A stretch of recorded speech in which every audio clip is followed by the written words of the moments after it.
요즘 이스라엘과 이란 사이에 무력 충돌이 있죠. 전쟁, 전면전은 아니지만 그래도 전면전에 가까운 미사일 충돌이 있습니다. 이스라엘이 먼저 이란을 향해서 대대적인 공격을 펼쳤는데요. 여러분, 이란이 가만히 있겠습니까? 그 미사일을 얻어맞고 가만히 있겠어요? 곧바로 보복하는 것이죠. 그래서 전 도시적으로 뉴스를 보면 수도 텔아비브를 비롯한 여러 도시들을 타격했다, 이렇게 우리가 보고 있는데요. 그런데 이런 공격들을 보면 군사 시설에만 미사일을 쏴야지, 모르겠습니다. 그렇게 마음을 먹었는지 모르겠지만 미사일을 쏟아보면 도심지에도 떨어지고 도시에도 떨어지고, 그래서 민가의 피해도 많지 않습니까? 민간인들도 많이 다치고 죽기도 하고, 이런 것을 보면 전쟁은 정말로 너무나 끔찍하다. 결국 전쟁이 일어나면 모두 다 고통 속에 들어가는구나, 다시 한번 확인하게 되는 것이죠. 그럼에도 불구하고 인간의 욕심이, 모르겠습니다. 정치 지도자들의 욕심인지 그들의 욕심이 끊임없이 이 땅 가운데 전쟁을 부추기는 것이죠. 우크라이나와 러시아 전쟁도 금방 끝날 것 같은데 아직까지 안 끝나고 있잖아요. 그래서 제가 러시아의 푸틴이 전쟁을 몇 번 일으켰나 한번 찾아봤습니다. 그가 이제 전면전으로 일으킨 전쟁만 해도 그 재임 기간 동안에, 그가 지도하는 기간 동안에 4번 정도 전쟁을 일으켰고, 그리고 전면전 말고 그냥 충돌, 국지전까지 하면 6번 이상의 그런 전쟁을 이렇게 펼친 것이죠. 여러분, 한 번 전쟁을 치르는 것도 너무나도 끔찍하지 않습니까? 근데 6번 이상의 전쟁을 치른다는 것은 너무나도 상상할 수 없는 고통이다, 이런 생각이 들면서 이 안타까운 현실을 봅니다. 그리고 또 한편으로는 지도자의 중요성, 이런 것들을 다시 한번 보게 되는 것이죠. 그런데 우리가 뉴스에서 이란과 이스라엘이 부딪히는 이런 중동 전쟁의 소식이 들려올 때 여러분, 이것을 한번 잘 보시기 바라요. 중동 전쟁은 마지막 날로 가는 굉장히 중요한 힌트가 되기 때문에 그렇습니다. 우리가 작년에 요한계시록 말씀을 살펴봤는데요, 7인의 징조에서 6번째 인을 떼니까 뭐가 나왔습니까? 여러분, 3가지 징조가 있잖아요. 3가지 징조, 3가지 심판. 인, 나, 대. 인의 심판, 나팔의 심판, 대접의 심판. 인, 나, 대가 있는데, 이 중에 중요한 게 인의 심판과 나팔의 심판이죠. 왜냐하면 대접의 심판은 그때는 이 땅에 믿는 자들이 없기 때문에, 이미 세상이 끝난 후기 때문에 인의 심판과 나팔의 심판이 중요합니다. 근데 인의 심판에서 6번째 인이 탁 떼지니까 어떤 일이 펼쳐집니까? 핵이 떨어진 것과 같은 그런 장면이 묘사가 되잖아요. 핵이 떨어져서 온 도시가 파괴되고 산산조각이 난 것 같은 그런 모습이 묘사되는 것입니다. 그래서 6번째 인이 딱 끝난 다음에 7번째 인을 딱 떼니까 곧바로 7 나팔이 우수수수 나오죠. 그 7 나팔을 읽어보면 전쟁의 모습이죠. 대대적인 전면전이 펼쳐지는 대규모의 전쟁의 모습이죠. 여러분, 이것이 마지막 날을 알리는 신호탄이 되는 것입니다. 그래서 마지막 날이 되면 여러분, 이 땅에 정말 수많은 핵들이 있는데 정말 이게 끝까지 가만히 있을까? 어딘가에서 터지긴 터질 터인데 터지면서 큰 전쟁이 일어난다는 것을 우리는 알 수 있는 것이죠. 마지막 날이 되면 큰 전쟁이 있을 것입니다. 그런데 이 큰 전쟁이 있다면, 또 핵이 떨어진다면 어디서 떨어지겠습니까? 중동 지역 또는 이스라엘 지역에 이런 일이 있을 거예요. 그래서 중동 전쟁을 잘 봐야 되는 것이죠. 이것을 볼 때 마지막 날이 가까이 오고 있구나, 우리는 이것을 깨어서 체크해야 되는 것입니다. 그런데 이것보다 훨씬 더 직접적인 증거가 있지 않습니까? 확실한 증거. 마지막 날이 되면 예루살렘 성전이 다시 건설되는 그 일이 있을 것입니다. 그런데 예루살렘 성전이 다시 건설되려면 그 성전산에 건설이 되어야 되는데, 그 성전산에 지금 뭐가 있습니까? 모스크가 있죠. 이슬람의 모스크, 황금돔 사원이 있잖아요. 그래서 이 황금돔 사원이 없어져야 거기에 성전이 지어진단 말이에요. 근데 이 황금돔 사원이 어떻게 없어질까?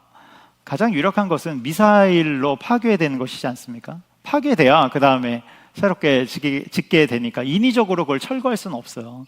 아무리 생각해봐도 인위적으로 철거할 수는 없습니다. 그래서 거기가 폭격을 맞아서 사라지고, 그 이후에 새로 지어지지 않겠나 조심스럽게 예측을 하게 되는 것이죠. 그래서 예루살렘에 또 이스라엘에 미사일이 날아다닌다 그러면 항상 이 부분을 조심스럽게 보게 되는 것입니다. 물론 이제 그 모스크가 파괴돼도 다시 성전으로 지어진다는 데에는 시간이 꽤 걸릴 거예요. 왜냐하면 정치적인 합의, 종교적인 합의들이 복잡하게 얽혀져 있는 문제들이 풀어져야 되기 때문에 그런 것입니다. 그런데 그럼에도 불구하고 주님의 시간이 한순간에 어떻게 순식간에 진행될지는 아무도 모르는 것입니다. 그래서 우리는 이런 정세 속에서 항상 깨어 뭘 생각해야 됩니까? 마지막 날을 향하고 있구나. 이 세상은 하나님의 타임라인 속에서 마지막 날을 향해 가고 있구나. 우리는 이것을 항상 깨달아야 되는 것입니다. 여러분, 세상은 끝을 향해 가고 있음을 항상 기억하시기 바랍니다. 오늘은 히브리서 3장 말씀을 나누려고 하는데요. 히브리서는 전반부인 1장부터 10장까지는 예수님의 이야기가 중심이 된다고 말씀드렸어요. 예수님의 이야기. 특별히 무언가와 비교하면서 예수님을 증거하고 있는 것이죠.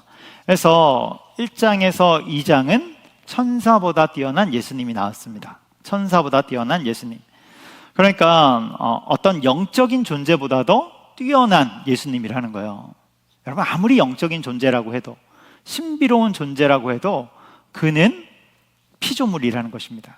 창조자가 아니에요. 아무리 천사라고 해도, 어떤 신비한 것이라고 해도 피조물이라는 거예요. 그러나 예수님은 창조주시고 만물을 다스리시는 천사보다 뛰어난 예수님, 영적인 존재보다 뛰어난 예수님, 그것을 1장과 2장에서 봤습니다. 그리고 이제 오늘 본문인 3장, 그리고 다음 장인 4장까지는 무엇이 나오냐면 모세보다 뛰어난 예수님이 나오죠. 그래서 이제 오늘은 모세에 관한 말씀이 나오는 것입니다. 참고로 5장부터는 제사장보다 뛰어난 예수님, 그리고 8장부터는 제사보다 뛰어난 예수님, 8장에서 10장까지 제사보다 뛰어난 예수님이 나오는 것입니다. 그래서 천사, 모세, 제사장, 제사, 이런 것들은 당시 시대에서 매우 귀하게 여겼던 것들입니다. 너무나도 소중하게 여겼던 것들이에요. 그러나 아무리 귀하다 해도, 소중하다 해도 예수님보다 더 위에 갈 수 있습니까? 없습니까? 갈 수 없어요. 여러분, 예수님보다 위에 가는 것은 다 거짓입니다. 그 아무리 소중한 것이라고 해도, 아무리 귀한 것이라고 해도, 내가 정말 목숨을 걸고 저거를 저 방향으로 가야지, 아무리 그렇다 할지라도 예수님보다 위에 간다면 여러분, 그것은 다 잘못된 것입니다. 가장 위대하신 분은, 내 삶의 가장 우선순위는 예수님임을 여러분 기억하시기 바랍니다. 그래서 이것을 우리에게 적용하면, 또 우리 시대에 적용하면 신앙을 위협하는 어떤 것들, 이런 것으로 적용할 수 있죠. 신앙을 위협하는 세계관, 어떤 혼합주의들, 또 우리의 신앙을 위협하는 어떤 것들로 우리가 적용해 볼 수 있어요. 그래서 첫 번째 시간에 저희가 적용했던 것은 번영주의, 그 기복신앙을 적용점으로 삼았습니다. 그래서 우리는 기복주의 신앙이 아니라 하나님께 겸손하게 복을 구하는 그 신앙으로 나가야 되는 것이죠. 기복주의는 무엇입니까? 내가 원하는 것이 하나님보다 더 위에 있는 것입니다. 내가 가지려고 하는 것, 원하는 것이 주님보다 더 위에 있는 거예요. 그런데 겸손히 복을 구하는 신앙은 무엇입니까? 내가 원하는 것이 있지만 주님의 다스림 안에서 그것을 얻는 것입니다. 주님, 저는 주님이 없으면 살아갈 수 없는 존재입니다 라고 고백하는 것이 복을 구하는 신앙입니다. 주님이 복을 주셔야 우리는 살아가는 거예요. 그 복이 내가 원하는 것일 수도 있고 원하지 않는 것일 수도 있지만, 여러분, 우리는 복을 구하며 겸손하게 나가는 것입니다. 이것을 첫 번째 시간에 적용점으로 봤고, 지난 시간에는 은사주의로 봤습니다. 은사주의를 적용점으로 가졌죠. 그래서 은사, 신비로운 것, 영적인 것이라고 할지라도 그것이 예수님보다 위에 있으면 그것은 잘못된 것입니다. 주님이 우리 가운데 은사를 주시는 이유는 예수님을 드러내기 위해서, 예수님을 증거하고 예수님께 영광 돌리기 위함이죠. 그런데 그 은사를 통하여서 그 은사를 받은 사람이 더 높아지고, 은사를 받은 사람이 사람들을 통제하기 시작하고, 은사를 받은 것이 나의 신앙이 자랑이 되기 시작한다면 여러분, 그것은 다 잘못된 것입니다. 그 어떤 것도 예수님보다 위에 갈 수는 없는 거예요. 그래서 지난주에 은사주의에 대해서 우리가 적용점으로 봤습니다. 오늘은 우리 신앙을 위협하는 것 중에 영적인 게으름에 대해서 나눌 거예요. 영적인 게으름, 이것을 적용점으로 가져갈 것입니다. 히브리서가 쓰여질 당시 보면 그 상황은 게으름을 부릴 수가 없어요. 왜냐하면 박해와 핍박이 있기 때문에 여러분 부지런히 주님을 섬기면서 부지런히 도망쳐야 됩니다. 부지런히 숨어 있으면서 부지런히 주님을 의지해야 돼요. 그 당시는 박해와 핍박의 상황이죠. 이게 신앙의 큰 걸림돌이에요. 그런데 오늘날에는 이 박해와 핍박의 대척점에 있는 이 영적인 게으름이 어쩌면 우리의 신앙을 위협하는 큰 걸림돌이 된다는 것입니다. 영적 게으름은 우리 그리스도인들을 서서히 죽여가는 너무나도 큰 대적이 되는 것이죠. 그래서 게으름은 과거로부터 신앙의 큰 적이다, 이렇게 간주가 되어져 왔습니다. 2003년도에 김남주 목사님이 쓰신 게으름이라는 책 있지 않습니까? 아마 많이들 읽어보셨을 거예요. 교계를 강타한 정말로 어마어마하게 많이 팔린 책이죠. 그래서 찾아보니까 3년 전쯤에 이게 개정 후속판이 나왔더라고요. 이름이 다시 게으름이에요. 내용은 비슷하다고 해요. 다시 게으름. 그리고 또 뭐 청소년을 위한 게으름, 이런 것도 있지 않습니까? 그래서 정말로 많이 팔렸는데 이것보다 더 원작이 있습니다. 원작은 1901년에 나온 길선주 목사님이 쓰신 해타론이라는 책이에요. 해타론. 참고로 길선주 목사님 다 아시겠지만 모르는 분들을 위해서 1907년 평양 대부운동을 이끈 주역이시죠. 이 길선주 목사님이 해타론이라는 책을 쓰셨습니다. 해타론에서 해타는 악한 짐승이에요. 그래서 그리스도인들이 천국을 향해 쫙 이렇게 가는데 그 길목에 딱 서 있어서 그리스도인들로 하여금 천국으로 못 가게 막는 악한 짐승입니다. 근데 이 해타라는 짐승은 죄를 형상화한 거예요. 그래서 교만, 시기, 정욕, 이런 인간의 내면에 있는 죄성들을 상징적으로 형상화한 그런 악한 짐승이죠. 그런데 그러한 죄성 중에는 게으름도 있는 것입니다. 게으름. 그러니까 게으른 사람들은 이제 영생의 나라로 들어가야 되는데 해타가 그 앞에서 다 잡아먹히는 것입니다. 해타에게 다 잡아먹히는 거예요. 그러니까 게으름은, 그 영적 게으름은 단순히 버려야지 정도가 아니라 싸워야 되는 대상이 되는 것입니다. 영적인 문제라는 거예요. 영적인 대적이라는 것입니다. 여러분, 우리의 신앙을 잘 돌아볼 필요가 있어요. 일상생활은 열심히 살아가지만 영적인 부분에서 게으름으로 흘러간다면 여러분 반드시 회개해야 하는 것입니다. 일상생활은, 나에게 주어진 일은 열심히 살아가는데 영적인 부분에서 게으르다, 여러분 반드시 돌이켜야 됩니다. 목사님, 저는 일상생활도 게으른데요. 그럼 뭐 어떻게 할 수가 없어요. 자, 그런 친구들을 어떻게 하라고 그랬어요? 네. 안아주라고 말씀드렸죠. 이런 친구들은 어떻게 할 수가 없습니다. 이거 안아주는 걸로 안 될 것 같아요. 좀 이렇게 해야 될 것 같아요. 어쨌건 그렇습니다. 로마서 12장 11절을 읽어보도록 하겠습니다. 로마서 12장 11절 있습니다. 부지런하여 게으르지 말고 열심을 품고 주를 섬기라. 아멘. 주님의 명령이죠. 게으르지 말고 열심을 품고 주를 섬기라. 여러분, 이 말씀을 주님이 우리 가운데 주신 것입니다. 잠언 12장 24절에 이렇게 말씀합니다. 했습니다. 시작. 부지런 자의 손은 사람을 다스리게 되어도 게으른 자는 불임을 받느니라. 아멘. 여러분, 게으른 자는 리더가 될 수 없습니다. 영적인 리더가 될 수 없어요. 하나님 우리 가운데 영권도 주시고 영적인 리더의 자리에 세우기도 하는데 영적인 게으름에 있는 자들은 그런 리더가 될 수 없는 것입니다. 육적인 리더는 모르겠어요. 육적인 리더도 되게 어렵겠죠. 그러나 영적인 리더는 더더욱 될 수 없는 것입니다. 잠언 10장 4절에 이렇게 말씀합니다.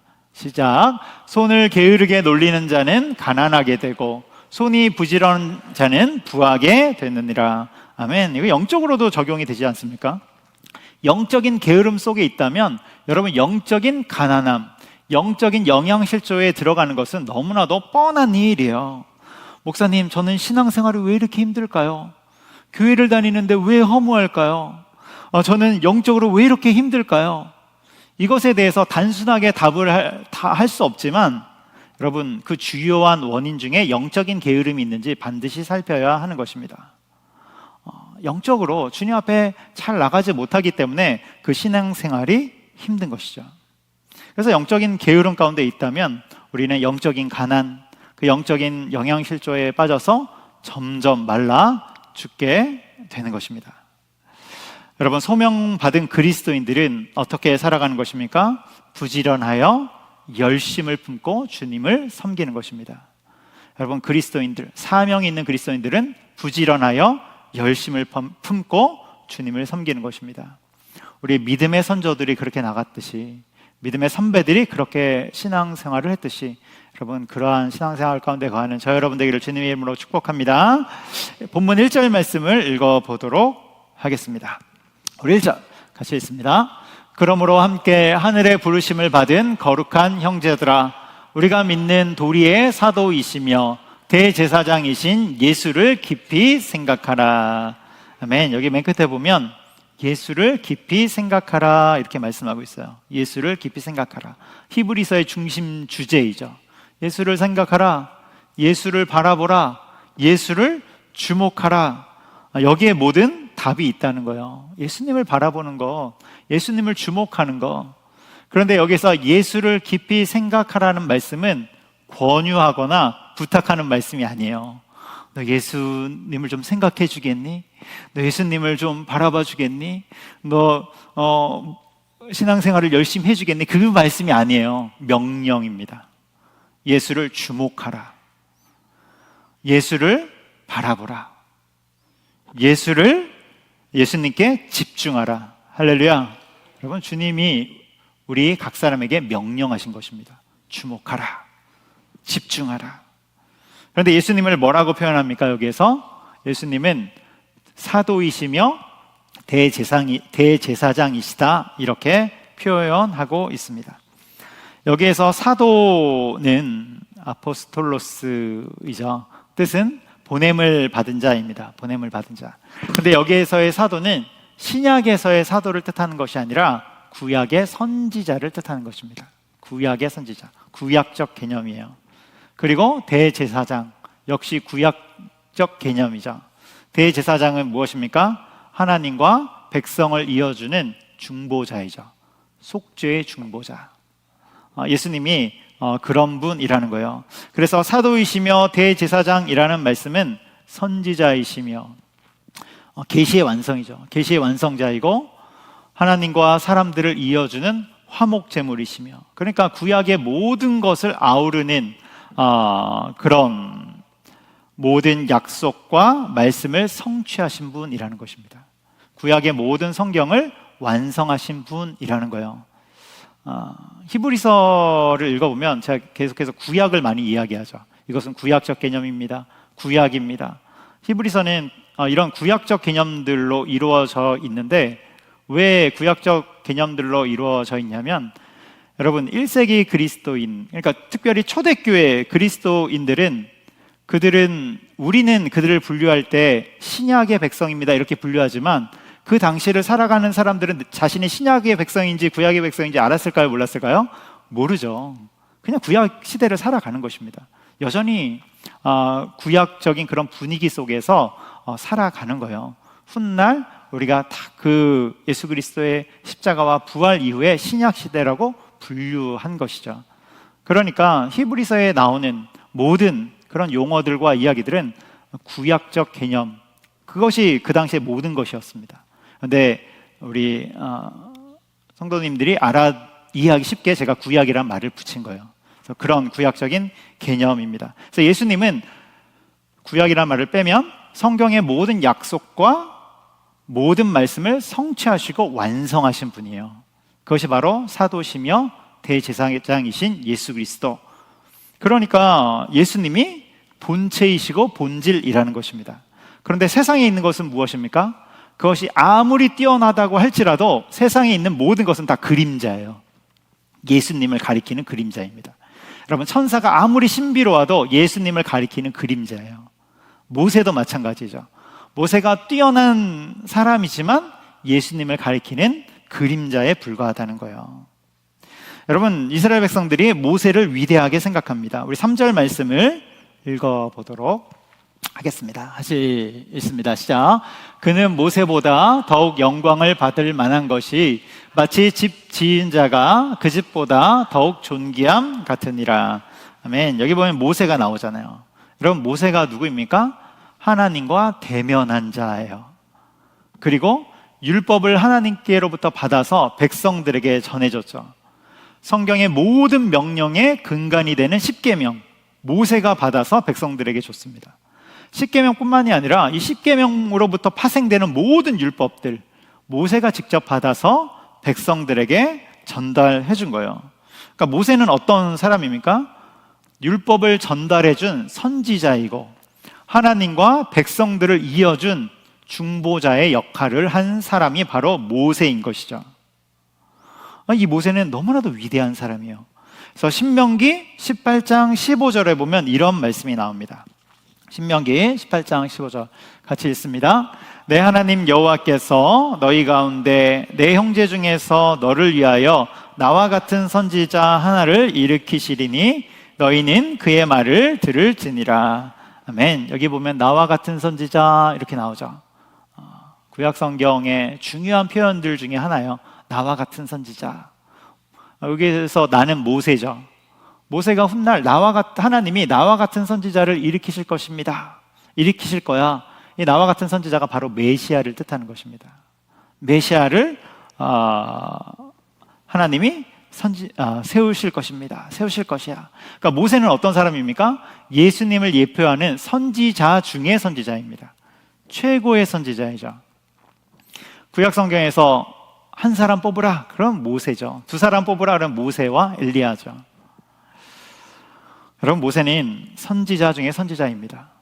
그런데 여러분, 아무리 선지자라고 해도 하나님과 백성을 이어주는 중보자의 역할을 한다고 해도 다 그림자라는 거예요. 다 그림자예요. 본체는 누구십니까? 예수님, 우리 구주 예수 그리스도. 그래서 우리는 다른 것에 집중하는 것이 아니라 본체이신 예수님께 집중하는 것입니다. 우리는 오늘 예배에 나와서 찬양을 할 때 찬양팀이 앞에서 인도하잖아요. 찬양팀이 찬양을 인도합니다. 또 목사가 나와서 설교를 인도하죠. 그리고 또 설교가 마치면 기도를 인도할 것입니다. 그런데 여러분, 사람은 다 그림자입니다. 다 그림자예요. 예수 그리스도를 향하게 하는 통로이고 표지판일 뿐인 것입니다. 우리는 그 통로를 통해서 예수님께 주목하고 예수님께 집중하는 것입니다. 그런데 여러분, 이것은 권유나 부탁이 아니라 뭐라고 그랬어요? 명령입니다. 여러분, 이것을 반드시 기억하세요. 명령이에요. 예수님을 주목하라. 그런데 여러분, 예수님을 주목한다, 집중한다는 것은 결국 주님의 말씀에 집중하는 것으로 연결되는 것입니다. 그 주님의 말씀에 집중하고 주님의 말씀에 주목하는 거예요. 여러분, 위조 지폐 감별하는 방법에 대해서 들어본 적이 있나요? 위조 지폐를 감별하는 방법. 우리 옛날에 영화 Catch Me If You Can 이라는 영화가 있었는데 아마 보신 분들이 있을 것 같아요. 미국의 전설적인 사기꾼 프랭크 주니어를 모티브로 한 영화이죠. 그가 어린 나이에 수표를 위조해서, 어린 나이에 수표를 위조해서 재능일까요? 어린 나이에 수표를 위조해서 수백만 달러의 이익을 봤다고 하지 않습니까? 근데 워낙 수법이 좋아서 깜짝 같은 거예요. 근데 여러분, 아무리 수법이 좋아도 범죄는 언젠가 들통나고 잡히게 되죠. 그래서 그가 감옥에 들어가게 됩니다.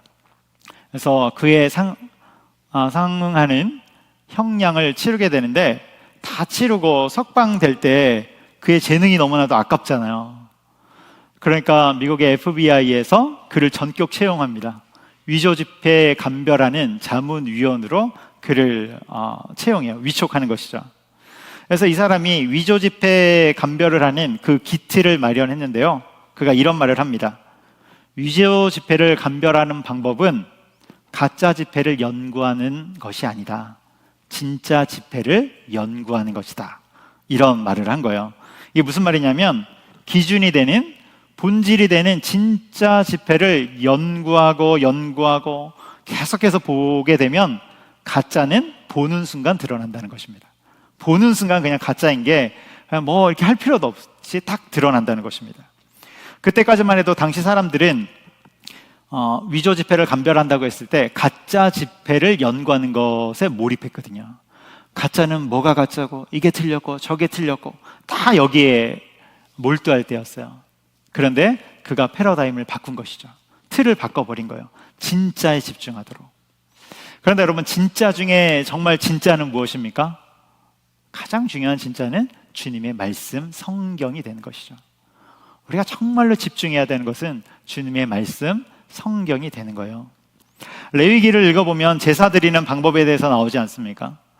그런데 그 장면들을 읽어보면 하나님이 굉장히 세세하게 말씀하시는 것을 볼 수 있어요. 정말 구체적으로 세세하게 말씀하십니다. 그래서 제물에 각을 뜰 때는 어떻게 각을 떠야 하는지, 그 제물의 지방은 어떻게 처리해야 되는지, 콩팥은 어떻게 처리해야 되는지, 심지어 똥은 어떻게 처리해야 되는지까지 나와 있어요.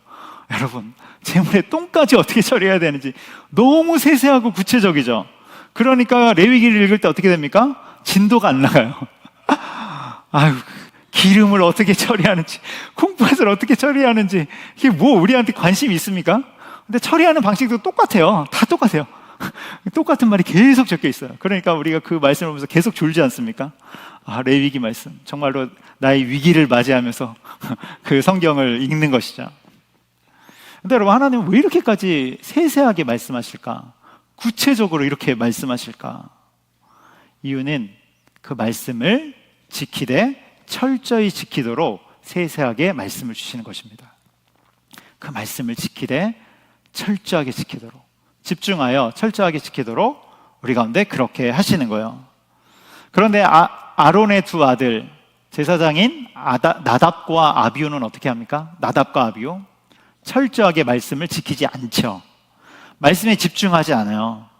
그래서 하나님이 알려주신 방법대로 제사를 드리는 것이 아니라, 하나님이 알려주신 하나님의 불을 사용하는 것이 아니라 자기 임의대로 자신의 불을 가져와서 제사를 드리기 시작합니다. 그래서 그것으로 말미암아 심판을 받아 죽게 되죠. 그 불로 인해 심판받아 죽게 되는 것입니다. 여러분, 하나님이 원하시는 것이 있어요. 그것은 말씀에 집중하고 그 말씀을 지켜 나가는 것입니다. 대충이 아니라 철저하게 지켜 나가는 것, 이것을 하나님이 원하시는 거예요. 여러분, 이 세상의 본질은 예수님입니다. 그럼 우리는 그 예수님을 어떻게 주목하고 집중하고 따라갑니까? 그 예수님이 주신 그 말씀에 집중할 때 우리는 그렇게 나아갈 수 있음을 여러분 기억하시기 바랍니다.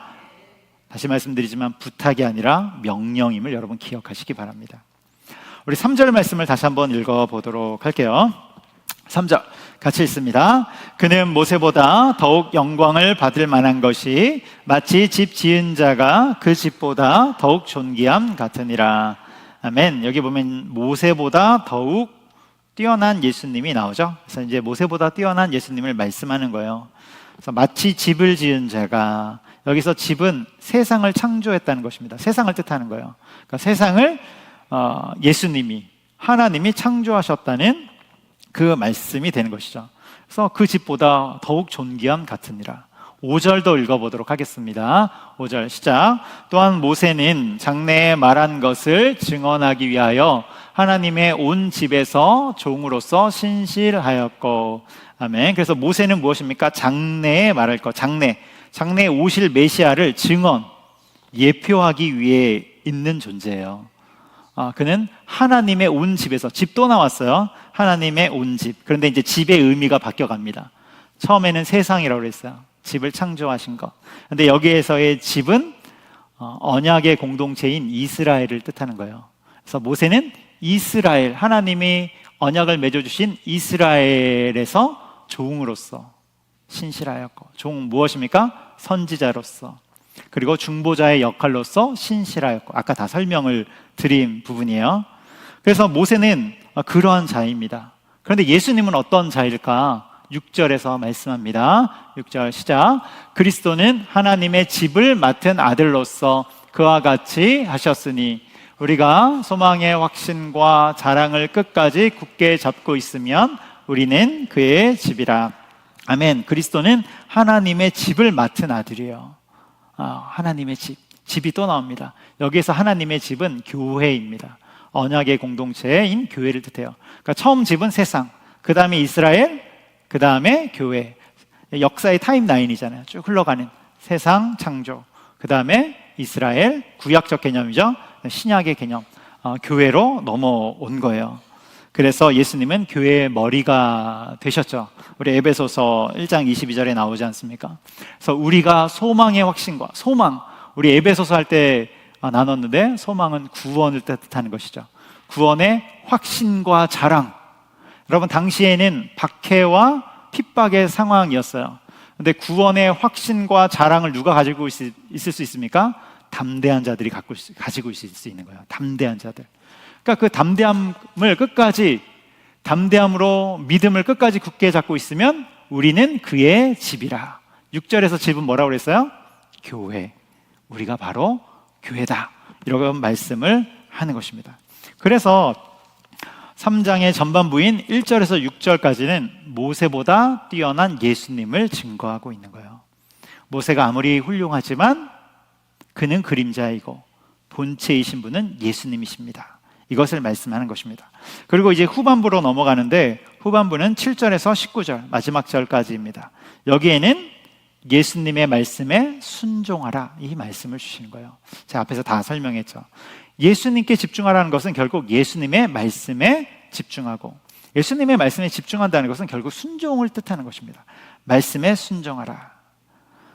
여러분, 모세보다 뛰어나신 예수님, 세상에 그 누구보다 뛰어난 예수님, 본체이신 예수님, 그렇기 때문에 순종하는 것이 마땅한 것이죠. 그래서 7절에 이렇게 나옵니다. 우리 7절 같이 읽습니다. 시작.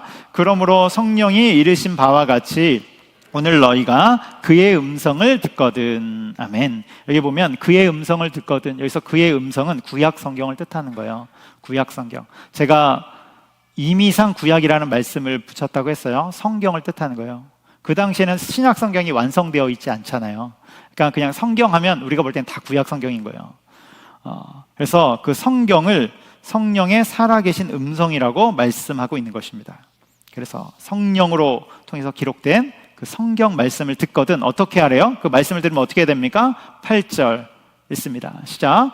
광야에서 시험하던 날에 거역한 것 같이 너희 마음을 완고하게 하지 말라. 아멘. 말씀을 들으면 어떻게 됩니까?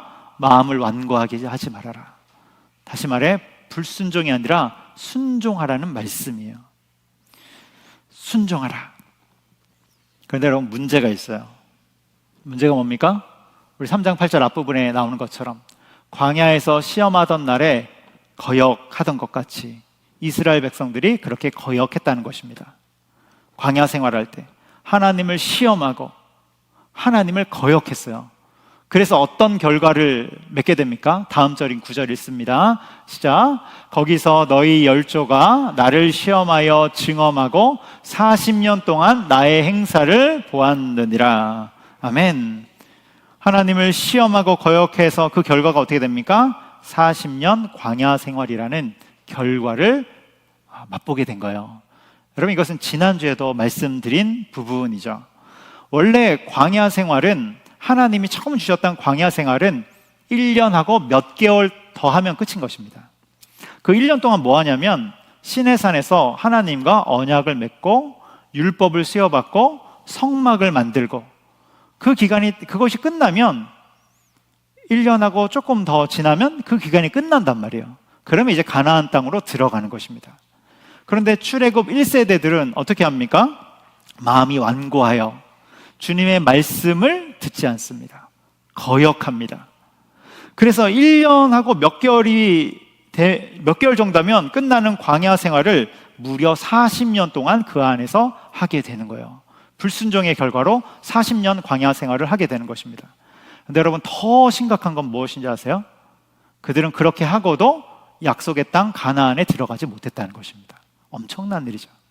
약속의 땅에 들어가지 못했어요. 마음을 완고하게 했기 때문에, 하나님을 시험했기 때문에, 불순종 가운데 들어갔기 때문에. 여러분, 그들의 지도자인 모세도 못 들어갔습니다. 누가 들어갑니까? 40년 후에 세대가 바뀌었다고 그랬죠. 출애굽 2세대, 그리고 그들의 지도자인 갈렙과 여호수아가 들어가게 되는 것입니다. 여러분, 이것이 불순종의 결과이고 또 다른 한편으로는 순종의 결과가 되는 것이죠. 그래서 히브리서는 이 말씀을 가지고 와서 가나안으로 끝내는 것이 아니라 천국으로 연결해요.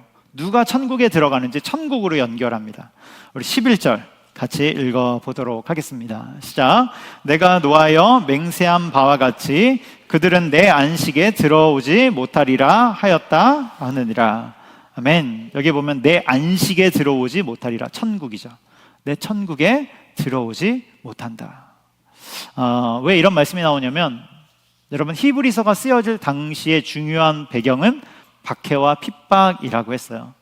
그래서 그 당시 불순종이라는 것은, 최대의 불순종은 신앙을 버리는 것입니다. 박해의 상황에서 신앙을 버리는 거예요. 그래서 신앙을 버리면 어떻게 됩니까? 안식에 들어오지 못하죠. 천국 가운데 들어가지 못하는 거예요. 그래서 이 말씀이 나오고 이후에 3장에 계속 동일한 말씀이 반복됩니다. 그래서 12절을 읽어보면 떨어질까 조심하라. 13절에 보면 완고하게 되지 않도록 하라. 15절에 보면 또 나와요. 완고하게 되지 않도록 하라. 18절에 보면 또 나옵니다.